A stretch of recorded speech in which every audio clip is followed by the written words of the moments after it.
Doctor Mohammad ইউনূসের নেতৃত্বে সদ্য বিদায়ী অন্তর্বর্তী সরকারের উপদেষ্টাদের বিরুদ্ধে শত শত দুর্নীতির অভিযোগ জমা পড়ছে দুর্নীতি দমন কমিশনের কার্যালয়ে।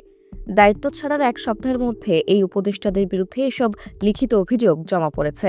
কালের কণ্ঠ পত্রিকাকে দুদকের একজন দায়িত্বশীল কর্মকর্তা জানান, যে হারে অভিযোগ আসছে তাতে মনে হচ্ছে অভিযোগের রেকর্ড হবে। সবচেয়ে বেশি অভিযোগ এসেছে সাবেক ছাত্র উপদেষ্টা আসিফ মাহমুদের বিরুদ্ধে।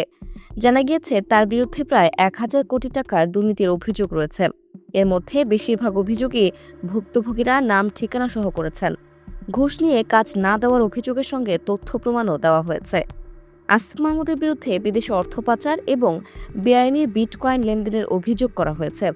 এর আগে দুর্নীতি দমন কমিশনের আবেদনের পরিপ্রেক্ষিতে আদালত আসিফ মাহমুদের এপিএস মোয়াজ্জেম হোসেনের জাতীয় পরিচয়পত্র ব্লক করে তার দেশ ত্যাগে নিষেধাজ্ঞা দেন। সে সময় দুদকের এক কর্মকর্তা বলেছিলেন, মোয়াজ্জেম হোসেনের বিরুদ্ধে ক্ষমতার অপব্যবহার করে তদবির, টেন্ডার বাণিজ্য সহ অনিয়মের মাধ্যমে শত কোটি টাকার অবৈধ সম্পদ অর্জনের অভিযোগ রয়েছে।